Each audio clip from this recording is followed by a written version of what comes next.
লাগতেছে না।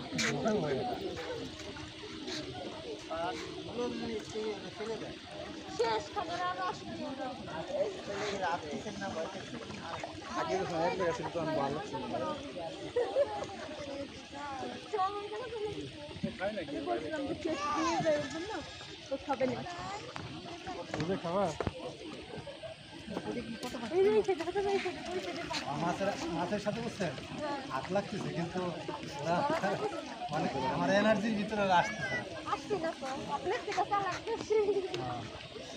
ধরেন ভাই আমরা ভিডিও করে রাখছি ভাই, পরে গেলে এটা ভিডিও হয়ে যাবে, সমস্যা নাই।